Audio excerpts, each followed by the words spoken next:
नमस्कार प्यारे विद्यार्थियों, अनुराग स्टडी नोट्स में आप सभी का स्वागत है। आज के इस लेक्चर में हम BA third semester geography subject का मतलब भूगोल का 2025-26 क्वेश्चन पेपर के आंसर को देखने वाले हैं। और जिन लोगों की परीक्षाएं अभी अभी बाकी हैं, जिनका जियोग्राफी का पेपर अभी नहीं हुआ है, उनके लिए यह पेपर बहुत ही महत्वपूर्ण होने वाला है। साथ ही अगले साथ ही इस वीडियो में हम इसके सभी प्रश्नों के उत्तर देखेंगे और इस वीडियो को पूरा देखिएगा। और चलिए इसी के साथ इसको हम देखते हैं और इस पेपर को आप लोग देख लीजिएगा और हम इसके आंसर्स को देखेंगे और यह आंसर सभी बहुत ही इंपॉर्टेंट होने वाले हैं। तो चलिए पहला आंसर देखते हैं। तो चलिए हम पहला खंड देखते हैं। पहला खंड है खंड आ, जो अति लघु उत्तरीय प्रश्न होते हैं और 50 शब्दों में इसको करना होता है और 2.5 नंबर दिए जाते हैं। आपदा की संकल्पना, तो आपदा की संकल्पना क्या होती है तो उसके बारे में देखना है। तो यहाँ पर देखते हैं, आपदा एक ऐसी अचानक घटने वाली घटना है जो समाज के सामान कामकाज को बाधित करती है और बड़े पैमाने पर जीव संपत्ति और पर्यावरण को हानि करती है। यह समुदाय की अपने संसाधनों से निपटने की क्षमता से अधिक होती है। तो यह उत्तर हुआ आपदा की संकल्पना क्या होती है जिसके बारे में बताया गया है। फिर क्वेश्चन नंबर बी है। क्वेश्चन नंबर बी है पहला का, भेद्यता क्या है। तो भेद्यता क्या है तो इसका उत्तर देखते हैं। भेद्यता उन परिस्थितियों का समूह है जो किसी समुदाय या संपत्ति को आपदा के हानिकारक प्रभाव के प्रति संवेदनशील बनाती है। यह भौतिक, सामाजिक और आर्थिक कारकों पर निर्भर करती है। ऐसे कमजोर भावनाएं वो प्रभावित होती हैं और गरीबी। क्वेश्चन नंबर पहला का सी देखते हैं। तो पहला का सी है, आपदा प्रबंधन के चरण कौन से होते हैं। उसके बाद तो पहला तो इसके बहुत सारे चरण होते हैं। तो ये देखिए, न्यूनीकोड, फिर है तैयारी है, फिर प्रतिक्रिया है, फिर पूर्ण प्राप्ति है। तो देखिए, न्यूनीकरण में होता है आपदा के जोखिम को कम करना, फिर तैयारी होता है आपदा आने पर क्या करना चाहिए इसकी योजना बनाना, फिर है प्रतिक्रिया आपदा के दौरान जीवन बचाना, फिर है पुनर्प्राप्ति प्रभावित क्षेत्र को वापस सामान्य स्थिति में लाना। तो ये सारे चरण होते हैं, 4 चरण होते हैं। फिर ये बाद में क्वेश्चन नंबर पहला का डी देखते हैं, जैविक आपदा क्या होती है। यह जीवित जीवों जैसे बैक्टीरिया, वायरस से होने वाली आपदा है। उदाहरण के लिए महामारियां जैसे कोविड-19 जो फैली थी और पक्षी फ्लू व फसलों पर टिड्डी दल का हमला, ऐसे सब जैविक आपदाएं होती हैं। जो जीवों से होती हैं वो जैविक आपदाएं होती हैं। और इसके बाद में हम देखते हैं वैश्विक उष्णन के कारण क्या है, कॉजेस ऑफ ग्लोबल वार्मिंग। तो यह मुख्य कारक ग्रीन हाउस प्रभाव है। जीवाश्म ईंधन, कोयला, तेल का जलना, वनों की कटाई और औद्योगिक प्रदूषण से वातावरण में CO2 और मीथेन जैसी गैसों की मात्रा बढ़ना इसका प्रमुख कारण है। तो CO2 की मात्रा और मीथेन की मात्रा बढ़ने से ग्लोबल वार्मिंग का कारण हो सकता है। तो ग्लोबल वार्मिंग का कारण होता है। क्वेश्चन नंबर पहला का एफ देखते हैं। पहला का एफ है, उष्णकटिबंधीय चक्रवात मतलब ट्रॉपिकल साइक्लोन क्या होता है। तो यह गर्म उष्णकटिबंधीय महासागरों के ऊपर उत्पन्न होने वाला एक तीव्र घूमने वाला तूफान है जिसके केंद्र पर कम वायु दाब और आसपास तेज हवाओं व भारी वर्षा होती है। तो इसे उष्णकटिबंधीय चक्रवात कहते हैं।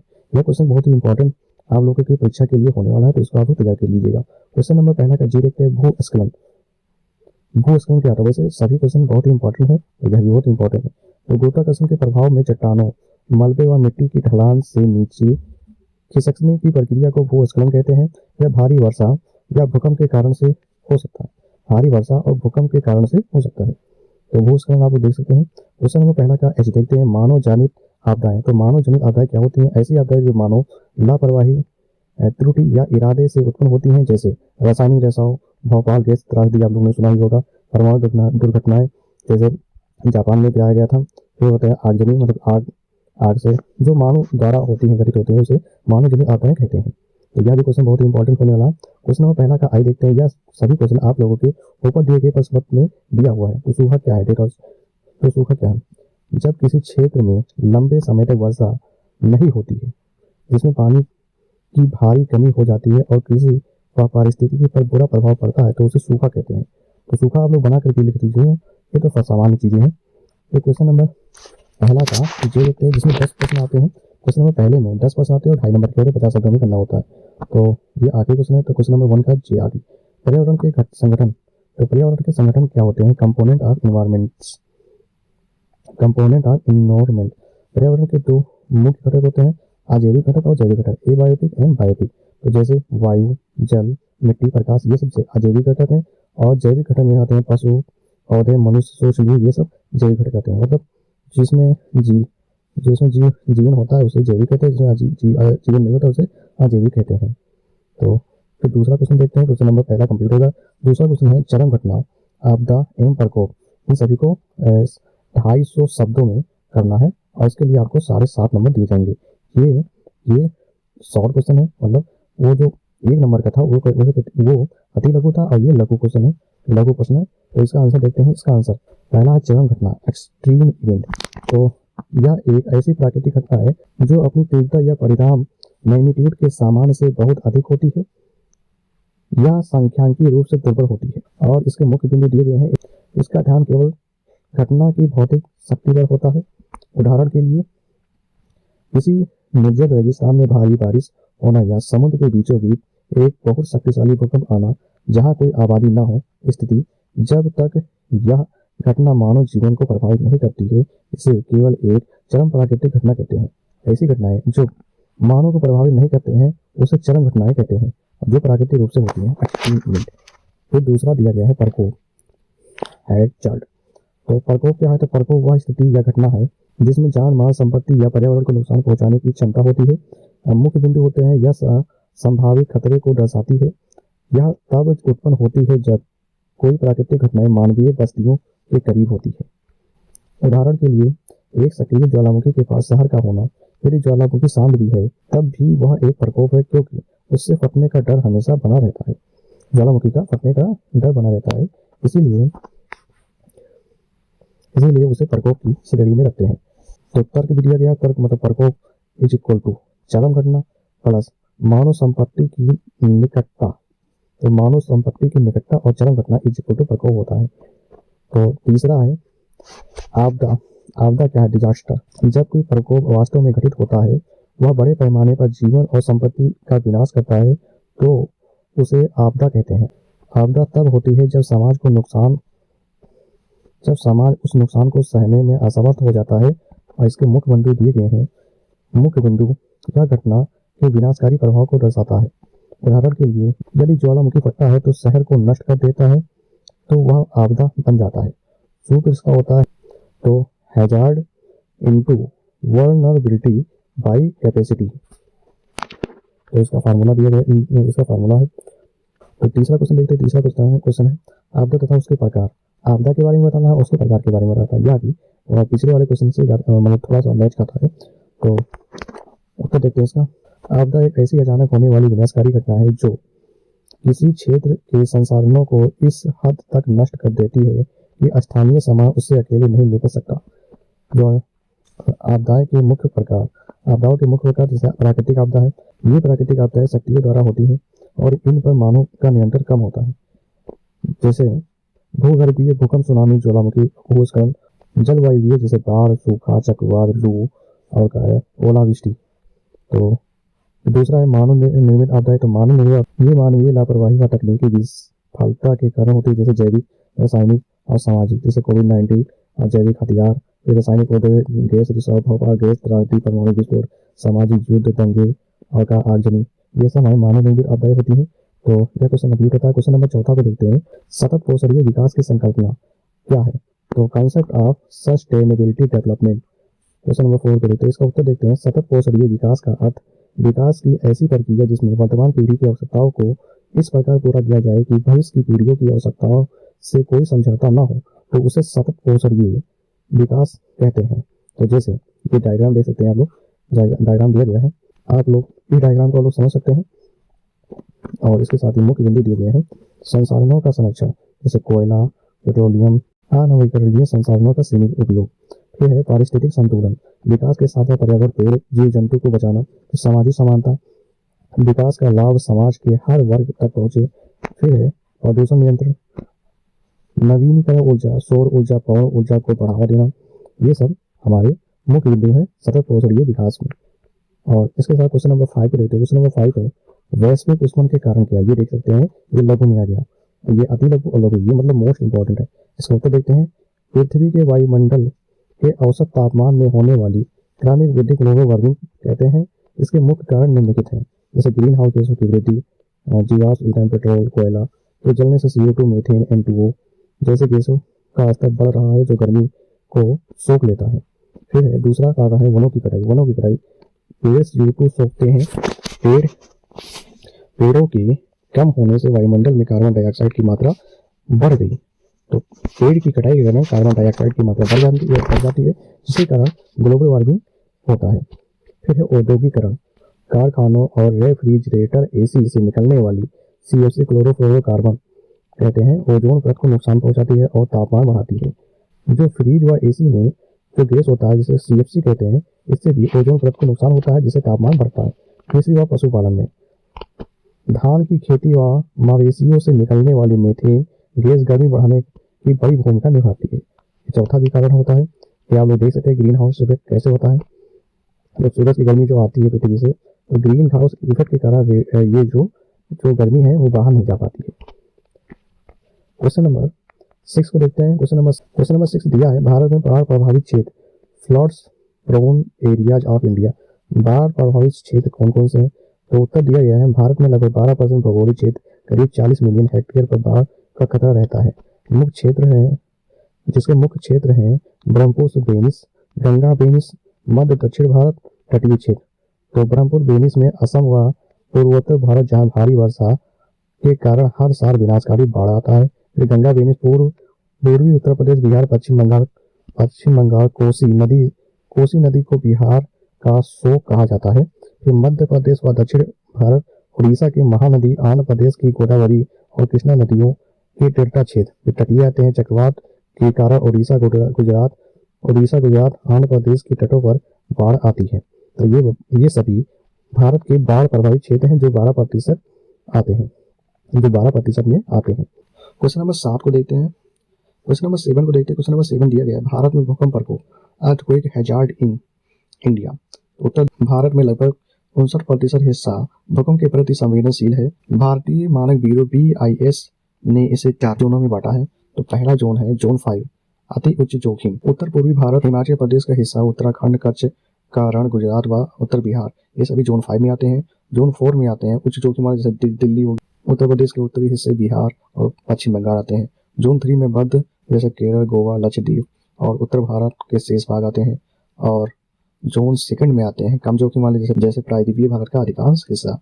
और इसके प्रभाव क्या होते हैं? जनमाल की हानि, सुनामी, तटीय क्षेत्रों में भूस्खलन और बुनियादी ढांचे, पूर्ण इमारतों का नष्ट होना, ये सब प्रभाव होते हैं भूकंप के आने से। तो यह क्वेश्चन कंप्लीट होता है। क्वेश्चन नंबर 8 को देखते हैं। क्वेश्चन नंबर 8 है, पर्यावरणीय प्रबंधन की संकल्पना, कॉन्सेप्ट ऑफ इन्वायरमेंटल मैनेजमेंट।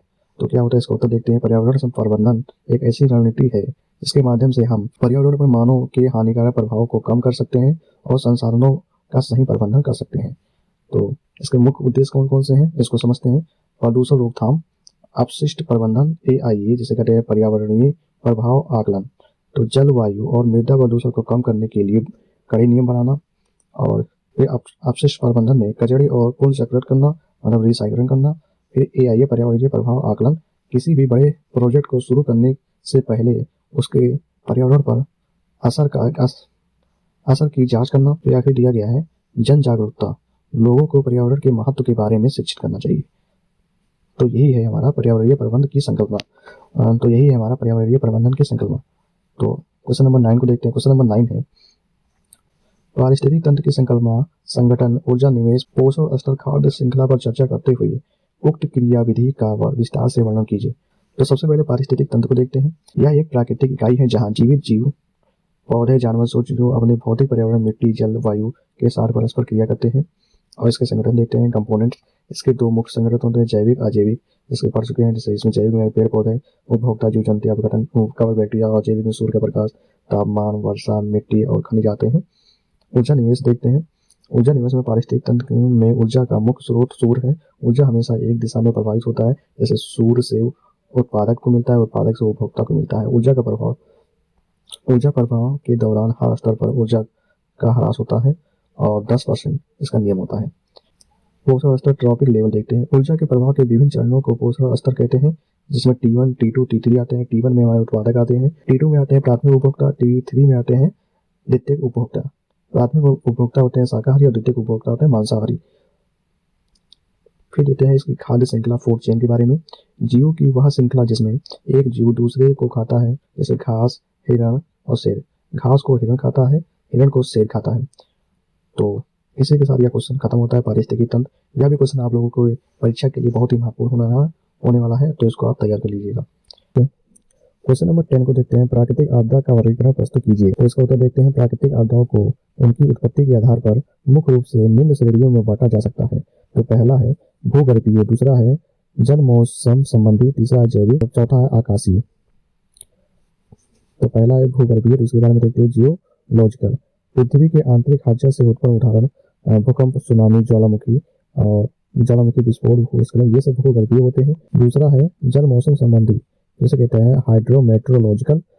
वायुमंडल और जल चक्र से संबंधित उदाहरण बाढ़, सूखा, चक्रवात, बादल फटना, लू, ये सभी जल मौसम संबंधी में आते हैं। फिर तीसरा दिया गया है जैविक, बायोलॉजिकल। सूक्ष्म जीवों या कीड़ों के हमले, उदाहरण महामारी कोविड-19, टिड्डियों का दल, जिसमें महामारी कोविड-19 और टिड्डियों का दल आता है। फिर आकाशीय मतलब स्पेस से होते हैं या अंतरिक्ष से संबंधित, उदाहरण के लिए उल्कापिंड का गिरना और सौर तूफान। तो यह क्वेश्चन भी खत्म होता है। क्वेश्चन नंबर 11 को देखते हैं। क्वेश्चन नंबर 11 दिया गया है, भारत के उच्च जोखिम वाले बहुप्रकोप क्षेत्रों की व्याख्या कीजिए। तो इसका उत्तर है, भारत अपनी भौगोलिक विविधता के कारण कई प्रकार के आपदाओं के प्रति संवेदनशील है। बहुप्रकोप मल्टी हैजार्ड जोन वे, जहां एक साथ कई आपदाओं का खतरा रहता है, जैसे हिमालयी क्षेत्र, यहाँ भूकंप का अत्यधिक खतरा जोन 5 है। साथ ही भूस्खलन और बादल फटने की घटनाएं भी आम होती हैं। फिर तटीय क्षेत्र, उड़ीसा, आंध्र प्रदेश, पश्चिम बंगाल, ये क्षेत्र चक्रवात व सुनामी के प्रति संवेदनशील है। साथ ही यहाँ भारी वर्षा व बाढ़ भी आती है। फिर है गंगा ब्रह्मपुत्र का मैदान, तो यह दुनिया की सबसे अधिक बाढ़ प्रभावित क्षेत्रों में से एक है। साथ ही यहाँ भूकंप के माध्यम से उच्च तीव्रता रहती है। फिर आते हैं पश्चिमी व मध्य भारत, जहाँ सूखा और कभी कभी भूकंप का खतरा भी रहता है। क्वेश्चन नंबर 12 को देखते हैं, भारत के भूस्खलन प्रभावित क्षेत्रों की व्याख्या कीजिए। भूस्खलन लैंडस्लाइड मुख्य रूप से पहाड़ी क्षेत्रों की समस्या है। भारत में इसे दो प्रमुख क्षेत्रों में विभाजित किया गया है। तो पहला क्षेत्र है हिमालय और दूसरा है पश्चिमी घाट और नीलगिरी। इसमें पहला को देखते हैं, यह सबसे अधिक प्रभावित क्षेत्र है। ऊंची ढलानें, कच्ची चट्टानें और भारी बारिश के कारण यहाँ उत्तराखंड, हिमाचल प्रदेश और सिक्किम में अक्सर बड़े भूस्खलन होते हैं। दूसरा है पश्चिमी घाट और नीलगिरी, महाराष्ट्र, केरल और तमिलनाडु के पहाड़ी इलाकों में भारी मानसूनी वर्षा के कारण भूस्खलन होता है। हालांकि यहाँ की चट्टानें हिमालय से पुरानी और स्थिर है, फिर भी मानवीय निर्माण कार्य ने खतरा बढ़ा दिया है। तीसरा है उत्तर पूर्वी राज्य अरुणाचल प्रदेश, मिजोरम, नागालैंड में अधिक वर्षा और भूकंपीय संवेदनशीलता के कारण यह उच्च जोखिम वाला क्षेत्र है। फिर आखिरी क्वेश्चन देखते हैं, इस बाढ़ क्या है, बाढ़ के कारण व प्रभाव का विश्लेषण कीजिए। तो बाढ़ के बारे में देखते हैं, जब किसी क्षेत्र में अत्यधिक जल जमाव हो जाता है और समान सूखी भूमि जलमग्न हो जाती है तो उसे बाढ़ कहते हैं। बाढ़ के कारण क्या है, प्राकृतिक कारण, मानवीय कारण है। अत्यधिक भारी वर्षा, नदियों का मार्ग बदलना,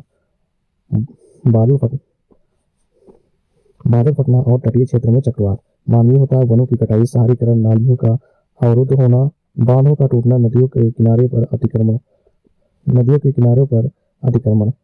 ये सभी बाढ़ के कारण हैं। तो ये सभी बाढ़ आने के कारण होते हैं। इसके प्रभाव क्या क्या है, इसके बारे में समझते हैं। तो पहला है जन धन हानि, फसलों, मकानों और पशुओं का बड़े पैमाने पर नुकसान होता है। ये बीमारियां होती, बाढ़ के बाद जल जनित बीमारियां जैसे हैजा, टाइफाइड और डेंगू फैलने का खतरा बढ़ जाता है। तीसरा है मिट्टी का कटाव, उपजाऊ मिट्टी बह जाती है। और चौथा है आर्थिक मंदी, परिवहन और बुनियादी ढांचों के नष्ट होने से व्यापार और अर्थव्यवस्था पर बुरा असर पड़ता है। तो और ये हमारा लास्ट क्वेश्चन था। आशा करता हूँ आप लोगों को यह लेक्चर पसंद आया होगा। अगर पसंद आया हो तो लाइक करें और सब्सक्राइब करें हमारे चैनल को ऐसे ही वीडियोस को देखने के लिए।